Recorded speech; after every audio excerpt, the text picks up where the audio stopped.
There is absolutely no difference between me and others, except in my knowing myself as I am. I am all.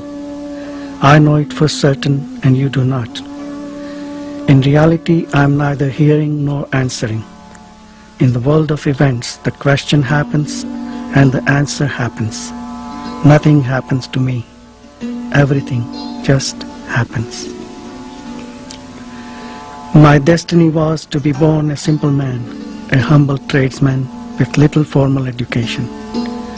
My life was of the common kind with desires and fears. When through faith in my teacher and obedience to his words, I realized my true being, I left behind my human nature to look after itself until its destiny is exhausted.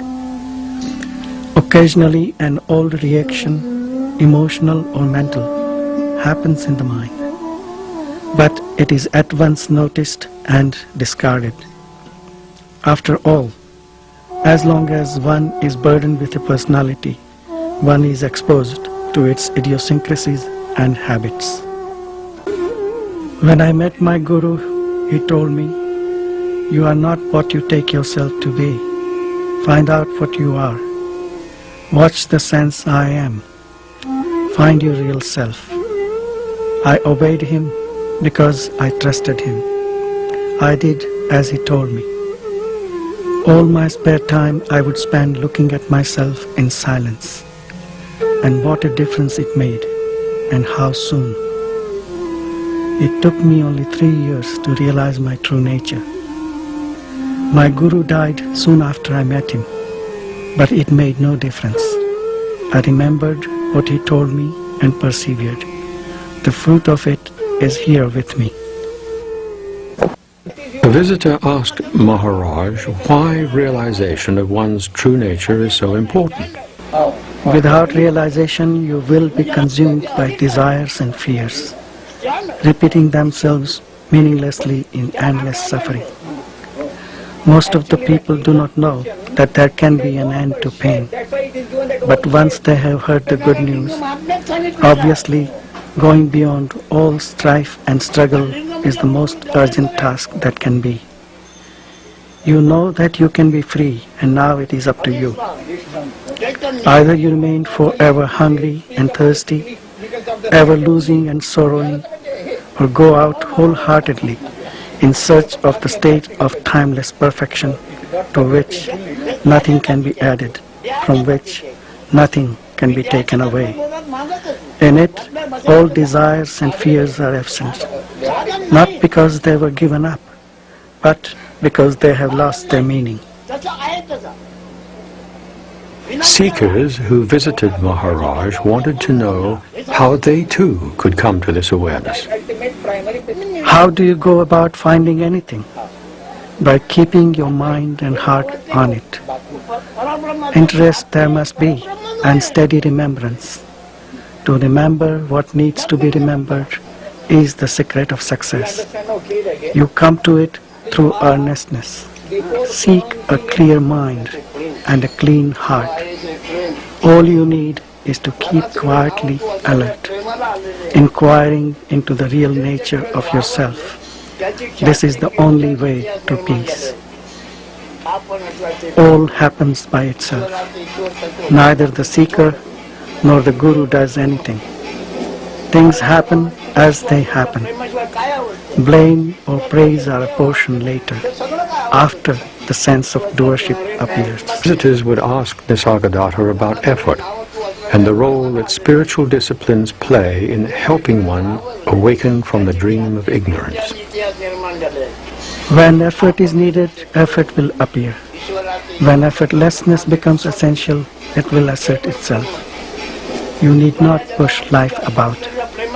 Just flow with it and give yourself completely to this task of the present moment, which is to die now to the now, for living is dying.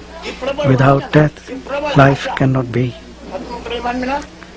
Ultimately, one must go beyond knowledge, but the knowledge must come, and knowledge can come by constant meditation.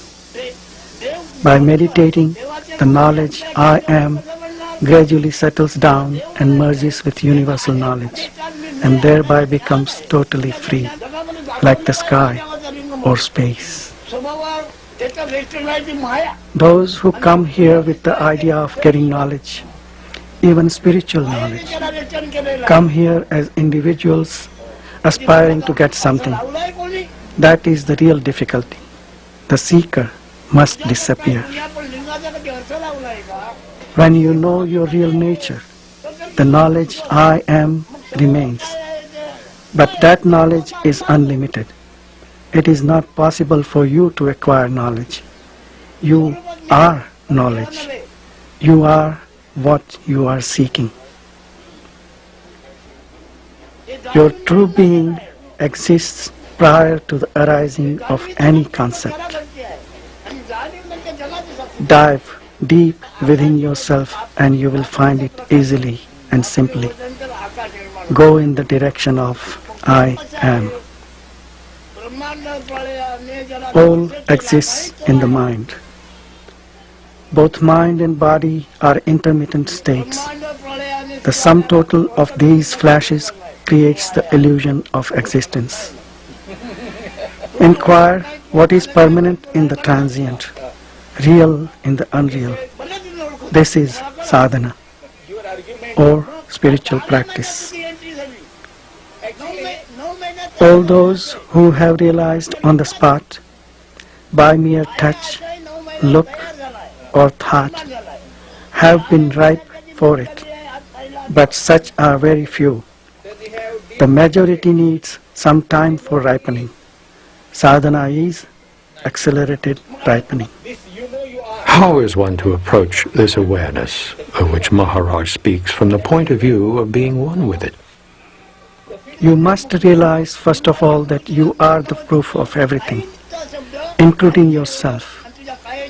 None can prove your existence, because his existence must be confirmed by yours first. Your being and knowing are your own. You do not come from somewhere. You do not go anywhere. You are timeless being and awareness. Develop the witness attitude and you will find in your own experience that detachment brings control. The state of witnessing is full of power. There is nothing passive about it. Just keep in mind the feeling I am. Merge in it till your mind and feeling become one. By repeated attempts, you will stumble on the right balance of attention and your mind will be firmly established in the thought, feeling, I am. Whatever you think, say, or do, the sense of immutable and affectionate being remains as the ever-present background. Maharaj often spoke of his guru and the role of the teacher in spiritual life. Every morning he reverently decorated the photos of his guru that hung in the upstairs room. He often said that the true teacher was one's own self. The greatest guru is your inner self. Truly, he is the supreme teacher. He alone can take you to your goal, and he alone meets you at the end of the road. Confide in him, and you need no outer guru. But again, you must have the strong desire to find him, and do nothing that will create obstacles and delays. You are never without a guru, for he is timelessly present in your heart. What he wants you to do is simply learn self-awareness, self-control, and self-surrender. It may seem arduous, but it is easy if you are earnest, and quite impossible if you are not. Everything yields to earnestness. The true guru will never humiliate you, nor will he estrange you from yourself. He will constantly bring you back to the fact of your inherent perfection and encourage you to seek within. Nisargadatta referred to the illusory sense of being, traditionally called the ego, as the I amness. He says that to find the source of this I amness and fully understand it as nothing more than a conceptual idea of oneself is the way to self-realization and wholeness. Maharaj asks the seeker to be in the state which is prior to the experience of I amness. The concept I am comes spontaneously and goes spontaneously. Amazingly, when it appears, it is accepted as real. All subsequent misconceptions arise from that feeling of reality in the I amness. The moment the feeling I am appears, the world also appears. Any image you have of yourself is not true. True knowledge is to abide in your own self. The teachings of Maharaj move our awareness from the I amness, this sense of separate identity, to a non-dualistic state of oneness with the Absolute, which is our real nature. Visitors asked for clarification concerning this state of emptiness. I mean, free of all content. To myself, I am neither perceivable nor conceivable. There is nothing I can point out and say, this I am. You identify yourself with everything so easily. I find it impossible. The feeling, I am not this or that, nor is anything mine, is so strong in me that as soon as a thing or a thought appears, there comes at once the sense, this I am not. I find that somehow by shifting the focus of attention, I become the very thing I look at and experience the kind of consciousness it has. I become the inner witness of the thing. I call this capacity of entering other focal points of consciousness love. You may give it any name you like. Since at any point of time and space I can be both the subject and the object of experience, I express it by saying that I am both, and neither, and beyond both.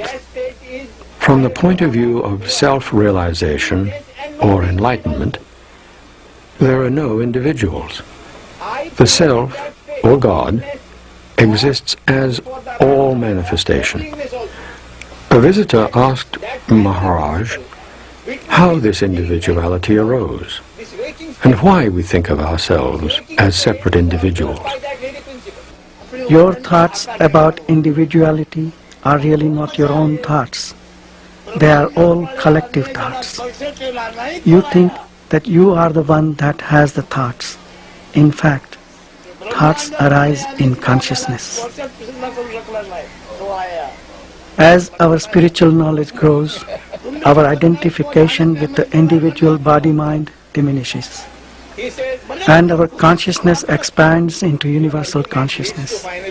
The life force continues to act, but its thoughts and actions are no longer limited to an individual. They become the total manifestation. It is like the action of the wind. The wind doesn't blow for any individual, but for the entire manifestation. To questions concerning daily work and how one should conduct oneself in the world, Maharaj replied, Why do you worry about the world before taking care of yourself? You want to save the world, don't you? Can you save the world before saving yourself? And what means being saved? From what? From illusion. Salvation is to see things as they already are. Keep quiet. Do your work in the world, but inwardly keep quiet. Then all will come to you. Do not rely on your work for realization. It may profit others, but not you. Your hope lies in keeping silent in your mind and quiet in your heart. By all means, attend to your duties. Action in which you are not emotionally involved and which is beneficial and does not cause suffering will not bind you. You may be engaged in several directions and work with enormous zest, yet remain inwardly free and quiet with a mirror-like mind which reflects all without being affected. The unexpected is bound to happen, while the anticipated may never come. All is because you are. Grasp this point firmly and deeply and dwell on it repeatedly. To realize this as absolutely true is liberation. The one who has fully investigated himself, the one who has come to understand, will never try to interfere in the play of consciousness. There is no creator with a vast intellect as such. All this play is going on spontaneously. There is no intellect behind it, so don't try to impose yours to bring about any change. Leave it alone. Your intellect is a subsequent product of this process. So how can your intellect take charge of or even evaluate the whole creation? Investigate yourself. This is the purpose of your being. Spirituality is nothing more than understanding this play of consciousness. Try to find out what this illusion is by seeking its source. There can be no consciousness without awareness. There can be awareness without consciousness, as in deep sleep. Awareness is absolute. Consciousness is relative to its content. Consciousness is always of something. Consciousness is partial and changeful. Awareness is total, changeless, calm and silent. And it is the common matrix of every experience. What you are, you already are. By knowing what you are not, you are free of it and remain in your own natural state. It all happens quite spontaneously and without effort. माझे जे असणे आहे ते जाणीव मिळवून गेला आहे. ते जाणीवीचं साक्षी तो त्याला घडते आहे आणि जाणीव नंतर जगाचं साक्षी तो करते आहे. Before the appearance of this beingness, whatever state is, that state is prior to or rather beyond beingness and no being state also. I prevail in that state before the arrival of beingness or before the arrival of no beingness also. And with the waking state, all this world is manifest because of my beingness. My world is manifest. That also is observed by that state, which is prior to beingness.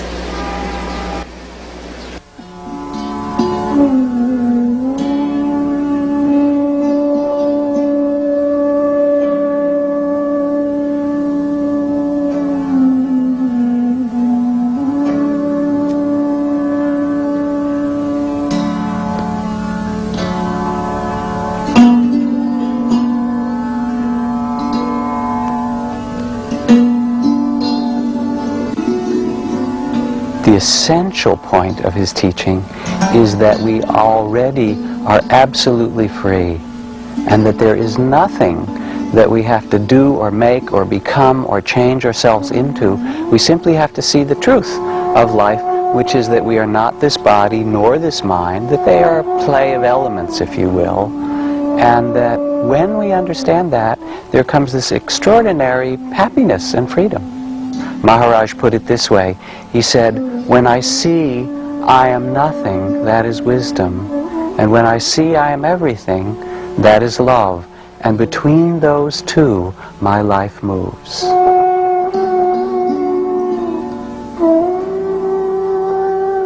Maharaj passed away on September 8, 1981. He remains present as the consciousness within each one of us.